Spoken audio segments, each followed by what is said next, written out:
दोन महत्त्वाचे संकल्प आधीच्या सरकारनं म्हणजे घटनाबाह्य सरकारनं केले. त्याच्यामध्ये एक होतं कर्जमाफी, शेतकऱ्यांची कर्जमाफी 3 लाखापर्यंत, आणि लाडक्या बहिणींना त्यांचं मानधन वाढवून 2100 रुपये देण्याचे 2 संकल्प यांनी केले. शिवाय मग लोकांना रोजगार देणं वगैरे वगैरे वगैरे हे नेहमीचंच. तर आज आम्हाला पाहायच्या शेतकऱ्यांची कर्जमाफी होते आहे का, आणि लाडक्या बहिणींना 2100 रुपये दिले जात आहेत का? कारण ह्या 2 संकल्पावरच त्यांनी मतं विकत घेण्याचा प्रयत्न केला. महिलांची, बहिणींची, कष्टकऱ्यांची. पण ज्या पद्धतीचं आर्थिक पाहणी अहवाल जो महाराष्ट्राचा आलेला आहे की महाराष्ट्र कसा कर्जाच्या ओझ्याखाली तडफडतो आहे, महाराष्ट्राची आर्थिक परिस्थिती किती गंभीर आहे, त्याच्यामुळे आम्हाला एक चिंता आहे या राज्याच्या आर्थिक स्थितीची. पण राज्यकर्त्यांनी किंवा सत्ताधाऱ्यांनी मतं विकत घेण्यासाठी ज्या पद्धतीनं सरकारी तिजोरीचा वापर म्हणा किंवा गैरवापर केला, तो इतक्या टोकाला गेलेला आहे की आता त्यांना मागे हटता येणार नाही. ज्या घोषणांवर तुम्ही मतं विकत घेतलीत त्या घोषणा तुम्हाला या अर्थसंकल्पात पूर्ण कराव्या लागतील, एवढंच मला म्हणायचं आहे. आज संसदेच्या अधिवेशनाचा दुसरा टप्पा सुरू होतो. विरोधकांचा अजेंडा नक्की काय असणार आहे? मणिपूर आहे, ट्रम्प यांनी ज्या पद्धतीने टॅरिफ वाढण्याची घोषणा केलेल्या आहे, दक्षिणेतील काही राज्य म्हणतात की हे तिन्ही विषय अत्यंत महत्त्वाचे आहेत. सर, तुम्ही डिटेलमध्ये एक्सप्लेन करा ना. बघा, एक तर सगळ्यात मुद्दा आमच्यासाठी जो आहे तो म्हणजे ट्रम्प यांनी ज्या पद्धतीनं भारतीय पंतप्रधानांचा अपमान केलेला आहे. जरी ते नरेंद्र मोदी असले तरी ज्या पद्धतीनं त्याने भारतीय पंतप्रधानांना व्हाईट हाऊसमध्ये अपमानित केलं, हा एक मुद्दा अत्यंत गंभीर आहे. हा अपमान नरेंद्र मोदीचा नसून या सार्वभौम देशाच्या पंतप्रधानाचा आहे. व्हाईट हाऊसमधली एक ॲडिशनल सेक्रेटरी प्रधानमंत्र्यांचं स्वागत करायला बाहेर येते, आणि आमच्यापेक्षा जी लहान राष्ट्र आहेत त्यांच्यासाठी स्वतः डोनाल्ड ट्रम्प बाहेर येतात. हा आमच्या देशाचा अपमान आहे. आणि ज्या पद्धतीनं मोदी आणि ट्रम्प यांच्या पत्रकार परिषदेमध्ये भारताला अपमानित करण्यात आलं, भारतावर दबाव आणून टेरिफ कमी करण्यासाठी जी भाषा जे ट्रम्प करतायत, म्हणजे भारत हा अमेरिकेच्या दबावाखाली काम करतोय का? भारत हे गुलाम राष्ट्र झालं आहे का अमेरिकेचं? हे सुद्धा या देशाच्या जनतेच्या मनात शंका आहे. हा प्रश्न येईल. तामिळनाडूसारख्या राज्यामध्ये मुख्यमंत्री स्टॅलिन यांनी जे प्रश्न निर्माण केलेले आहेत सरकारच्या संदर्भात, मग डिलिमिटेशनचा विषय आहे, इतर काय विषय आहे, तो विषय DMKचे लोक समोर आणतील. आणि सगळ्यात महत्त्वाचा विषय, ममता बॅनर्जी पश्चिम बंगालच्या मुख्यमंत्री, त्यांनी बोगस वोटर कार्ड्स लाखो, जी पश्चिम बंगालमध्ये डुप्लिकेट वोटर कार्ड्स, बरं का, ज्याला ECIP आपण म्हणतो, एकाच नंबरचे जो युनिक कोड ज्याला आपण म्हणतो, एकाच नंबरचे कार्ड्स, मतदारांचे कार्ड्स पश्चिम बंगालमध्ये जे मतदान करणार आहेत असे लाखो झारखंड, गुजरात आणि बिहारमध्ये सुद्धा मिळालेले आहेत. म्हणजे जो खेळ महाराष्ट्रात झाला, जो खेळ हरियाणात झाला आणि जो खेळ दिल्लीमध्ये झाला, तोच खेळ पश्चिम बंगालमध्ये करण्याचा प्रयत्न भारतीय निवडणूक आयोग आणि भारतीय जनता पक्ष हात मिळवणी करून करणार होता. पण तृणमूल काँग्रेसने याला ब्रेक लावला, ह्याच्यावर रिसर्च केलं आणि निवडणूक आयोगाला चूक मान्य करावी लागली.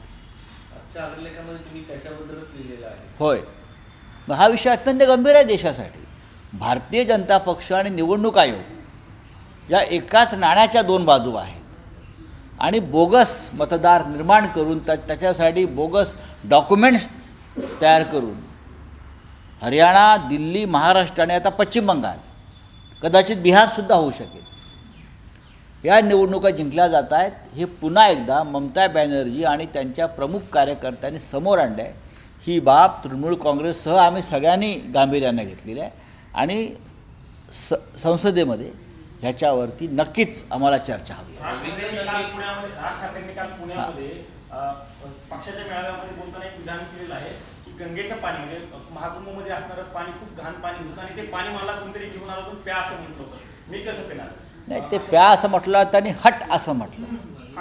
तुम्ही अर्धवट सांगताय, तुम्ही देशापुढे अर्धवट माहिती ठेवताय. हे बघा की राज ठाकरे हे भारतीय जनता पक्षाचे सहकारी आहे आणि राज ठाकरे यांनी मधल्या काळामध्ये हिंदुत्वाचा पुकार केलेला आहे भारतीय जनता पक्षाबरोबर. अचानक ते हिंदुत्ववादी झालेले आहेत. आता राज ठाकरे यांच्या जागी अन्य कोणी नेता असता, समाजवादी पार्टीचा असता, काँग्रेसचा असता किंवा शरद पवार साहेबांच्या राष्ट्रवादी काँग्रेसचा असता किंवा आमच्यापैकी कोणी असतं, तर या विधानावर भारतीय जनता पक्ष, मिंदेंची सेना यांनी थैथयाट केला असता की कसा हिंदुत्वाचा अपमान झाला. आता बोला ना. मी राज ठाकरे यांच्या विधानावरती माझं मत व्यक्त करत नाही आहे काहीच. या प्रत्येकाच्या भावना आणि प्रत्येकाची मतं आहेत. त्यांना वाटलं ते बोलले, पण हे दुसरं कोणी बोलले असते तर याच भारतीय जनता पक्षाच्या ढोंगी हिंदुत्ववादाने थैथयाट केला असता. विशेषतः आमच्यापैकी जर कोणी असतं, काँग्रेसचं कोणी असतं, तर एवढ्याला रस्त्यावरती येऊन आमचे निषेधाचे मोर्चे काढले असते. राज ठाकरे आणि त्यांचा पक्ष हा भारतीय जनता पक्षाबरोबर काम करतो आहे, महायुतीबरोबर काम करतो आहे, देवेंद्र फडणवीस यांच्याबरोबर काम करतो आहे, एकनाथ शिंदे यांच्याबरोबर काम करतो आहे. त्याच्यामुळे राज ठाकरे यांच्या मताशी कदाचित हे दोन्ही प्रमुख पक्ष जे आहेत भाजप हे सहमत असतील. त्याच्यात त्यांनी मत व्यक्त केलं पाहिजे. राज ठाकरेंनी भूमिका आता पुन्हा बदलली आहे. ऊस बदलताना पाहायला मिळतात, त्याने भूमिका बदलताना पाहायला मिळतात. आता जरा पुरोगामी भूमिका घेतलेली आहे, याकडे कसं बघतात? काय पुरोगामी भूमिका मी का पाहिलं नाही. महाराष्ट्र हा पुरोगामीच आहे. आम्ही सगळे हिंदुत्ववादी जरी असलो तरी आम्ही पुरोगामी आहोत. आमचं हिंदुत्व हे नकली किंवा ढोंगी किंवा धर्मांधता असलेलं हिंदुत्व नाही आहे. प्रबोधनकर ठाकरे, माननीय बाळासाहेब ठाकरे, बरं का, ह्यांनी जे हिंदुत्व दिलं आहे ते पुरोगामी हिंदुत्वच आहे. त्याच्यामुळे कोणी पुरोगामी होण्याचं आता जर बोलत असेल तर महाराष्ट्र पुरोगामीच आहे ना. सर, बीडमध्ये आंदोलन और क्या है? रवींद्र दंगेकर हे काँग्रेसमधून आता शिंदे सेनेत दाखल होत आहेत, कसं पाहताय? त्यांना शुभेच्छा आहेत. धनगेकरांसारख्या कार्यकर्त्यांना हा निर्णय घ्यावा हे तळागाळातल्या कार्यकर्त्याला, ज्याला पक्षानं भरपूर काही दिलेलं असतं, त्या कार्यकर्त्यांसाठी धक्का असतो. ते काही सत्तेवर असल्यावरच कामं होतात हा दावा चुकीचा आहे.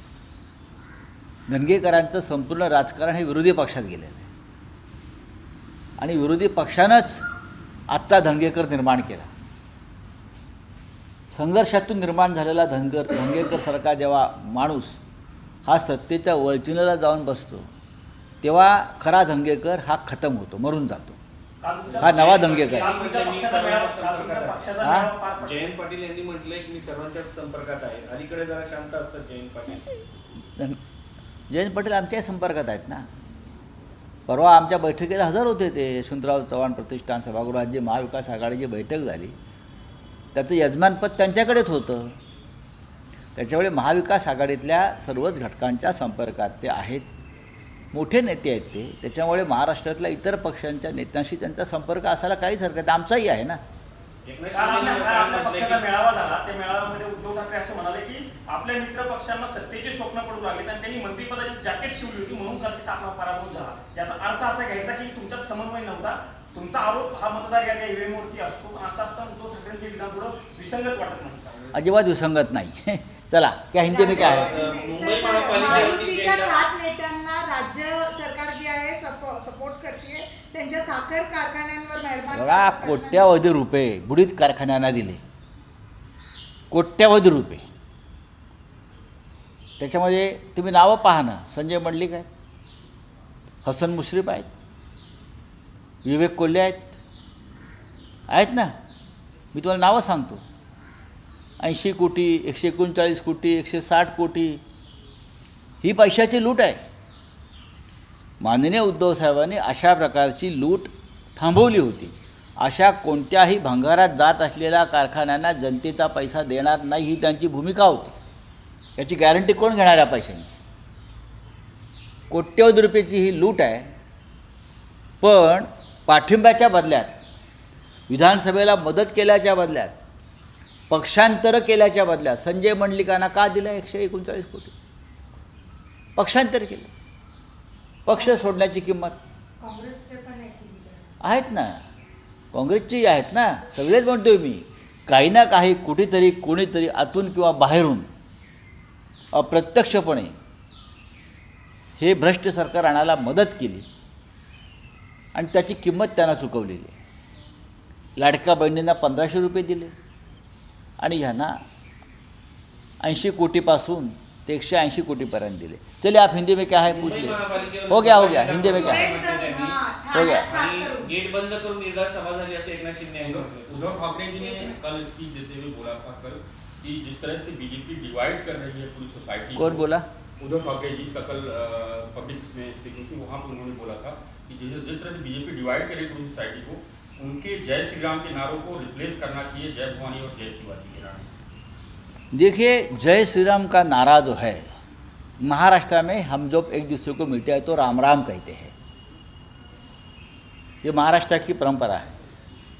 जब दो लोग मिलते हैं तो हम राम राम भैया, यूपी में कहते हैं राम राम भैया. तो ये राम राम की जगह जय श्री राम लाने वाले जो है वो ढोंगी हिंदुत्ववादी. राम राम तो है ना, हमारा राम राम तो ले लो. तो ये डिवाइड करना चाहते हैं. कल हमारा पार्टी का अधिवेशन रहा मुंबई का, और उसने बहुत सी बातें की है कि ये नकली और ढोंगी हिंदुत्ववादी है, ये देश का बंटवारा करना चाहते हैं, देश में दंगे करवाना चाहते हैं. ये उनकी बात है और ये सच है. जिस तरह का माहौल देश में बनाया जा रहा है, तो उद्धव ठाकरे जी ने जो बात कही वो सच ही है. राम राम है, फिर राम राम की जगह आप जय श्री राम लाए हो, तो राम राम को आपने काट दिया. हमारा राम राम जो है गरीबों का, वो काट दिया आपने. प्रयागराज में जिस तरह से गंगा वाटर की क्लीननेस के ऊपर क्वेश्चन रेज किए जा रहे हैं, सेंट्रल पोल्यूशन कंट्रोल बोर्ड की कल एक रिपोर्ट आई है, उसमें उन्होंने कहा है कि हमने कई तरह से जांच की और वो पानी प्योर है. और राज ठाकरे कलेक्टेड क्वेश्चन है, फिर जो एनबीटी का जो रिपोर्ट आया था जब कुंभ का उत्सव चल रहा था, मेला चल रहा था तभी एनबीटी, तो वो रिपोर्ट सही है या ये रिपोर्ट सही है? उसके ऊपर एक SIT बनाइए. योगी साहब को बोलिए, बाबा जी को बोलिए, एक SIT बनाओ. और किसका रिपोर्ट सही है? वो पहला वाला रिपोर्ट जब कुंभ चल रहा था, लोग गंगा में डुबकी मार रहे थे, तो किसने लाया था और क्यों लाया था? क्या आपकी पार्टी के अंदर की कोई गंदी राजनीति चल रही है आपके खिलाफ? एक बार देख लीजिए. हमें लगता है योगी जी को कोई अड़चन लाने के लिए इस प्रकार का रिपोर्ट लाया था. प्रशांत कोरटकरला अटक झाली नाही, त्याला जामीन मंजूर झाला. मात्र तुषार खरात यांनी एका मंत्र्याविरुद्ध जे आरोप केले त्या पत्रकाराला आता अटक करण्यात आली आणि ती महिला सगळीकडे माध्यमांवरती येऊन हा कायद्याचा गैरवापर आहे. तुषार खरात हे सातारा भागातले एक पत्रकार आहेत. तुषार खरात हे एक स्वतःचं यूट्यूब चॅनल चालवतात. तुषार खरात यांनी फडणवीस मंत्रिमंडळातले एक मंत्री गोरे यांच्या संदर्भातलं एक जळजळीत सत्य पुराव्यासह समोर आणलं. त्याच्यावर आम्ही अनेकदा चर्चा केली. विधानसभेत त्याच्यावरती आवाज उठवला गेलेला आहे. संबंधित महिलेनं राजभवनात पत्र दिलेलं आहे. संबंधित महिला ही वृत्तवाहिन्यावर आणि वृत्तपत्रात जाऊन आपली बाजू मांडते आहे. मग त्या महिलेला का नाटक केले तुम्ही? त्या महिलेवरती का हक्कभंग आणला तुम्ही? पण एक सामान्य पत्रकार आहे, तो झगडतोय, संघर्ष करतोय, तुम्ही त्याला अटक केली. हा या महाराष्ट्रामध्ये अभिव्यक्ती स्वातंत्र्यावर झालेला सगळ्यात मोठा हल्ला आहे. देवेंद्र फडणवीस यांनी आपल्या मंत्र्यांचे कारनामे थांबवायला पाहिजे. हे वाल्मिक कराड आणि धनंजय मुंडे टाईप जी प्रकरणं चालली आहेत, प्रत्येक जिल्ह्यात चालू आहेत, दहशत, दबाव, दडपशाही. पण तुषार खरात यांच्या मागे महाराष्ट्रातल्या सर्व पत्रकारांनी उभं राहायला पाहिजे. हा फक्त तुषार खरातवरचा हल्ला नाही आहे, हा महाराष्ट्राला जी महान पत्रकारितेची परंपरा आहे, जी आपण नावं घेतो, जांभेकर, टिळक, आगरकर, अत्रे, ठाकरे, आणि नंतर आम्ही सगळे काम करतो पत्रकारितेमध्ये, या पत्रकारितेचा गळा घोटण्याचा कार्यक्रम आहे. जयकुमार गोरे यांनी त्या पत्रकारावरती हक्कभंगाची नोटीस बजावलेली आहे ना. मग हक्कभंग समिती निर्णय घेईल ना काय घ्यायचा तो. तुम्ही त्यांना खोट्या गुन्ह्याखाली खोटे गुन्हे नोंदवून अशा प्रकारे अटक करताय. तुम्ही स्वतःला कोण समजताय मिस्टर गोरे? तुम्ही गुंडा असाल, तुम्ही माफिया असाल, तुम्ही मंत्री असाल, तुम्ही देवेंद्र फडणवीस यांचे लंगोटी यार असाल, पण अशा प्रकारे महाराष्ट्रातल्या मराठी पत्रकारांवर हल्ले करण्याचा प्रयत्न कराल तर तो तुम्हाला महाग पडेल, हे मी त्यांना सांगू इच्छितो. तुषार खरात ह्याच्यावर सगळे गुन्हे खोटे आहेत. मी सकाळीच माहिती घेतली, मला अनेकांनी कळवलं. माझं लक्ष आहे त्या घटनेवर. सुरेश दास यांची नार्को टेस्ट झाली पाहिजे, तरच दूधचं दूध पाणीचं पाणी होणार, असं आंदोलनकर्त्यांची मागणी. ठीक आहे, त्यांची मागणी आहे, सरकारने मान्य करावी. आपका खुश आहे तो चलिए. हिंदी में अरे हो गया ना. एक हिंदी में सिंधुदुर्ग छत्रपती शिवाजी महाराज पर सर, पंकजा मुंडेंनी असं म्हटलं की मला फक्त ओबीसी समाजाचं नाही तर सगळ्यांचं नेतृत्व करायला आवडेल, असं एका वृत्तपत्राला मुलाखत देताना त्यांनी म्हटलं. मुख्यमंत्री पदाची पुन्हा त्यांची अपेक्षा केली. बघा, पंकजा मुंडे यांनी जे विधान केलेलं आहे त्यात आक्षेप घ्यावा असं काय आहे? पंकजा मुंडे या महाराष्ट्राचा एक जबाबदार मंत्री आहेत. पंकजा मुंडे यांचे वडील गोपीनाथराव मुंडे यांनी या राज्याचं नेतृत्व केलेलं आहे आणि त्यांचं नेतृत्व हे सर्वसमावेशक होतं, सर्व समाजाचं होतं. गोरगरिबांचं नेतृत्व त्यांनी केलं आहे. आणि पंकजा मुंडे यांची जर अशी भूमिका आहे की मी एखाद्या जातीचं, एका समाजाचं नेतृत्व करणार नाही, तर महाराष्ट्रातल्या सगळ्या समाजाचं मी नेतृत्व करेन, ह्याला तर पुरोगामी नेतृत्व म्हणतात ना महाराष्ट्रातलं. पंकजा मुंडे यांच्या विधानाचं स्वागत करायला पाहिजे. देश विदेशातील प्रत्येक घडामोडींचे लाईव्ह अपडेट मिळवण्यासाठी आता साम टीव्हीच्या सर्व सोशल मीडिया प्लॅटफॉर्मला लाईक, फॉलो आणि सबस्क्राईब करा. तसंच सर्व नोटिफिकेशनसाठी बेल आयकॉन प्रेस करायला विसरू नका.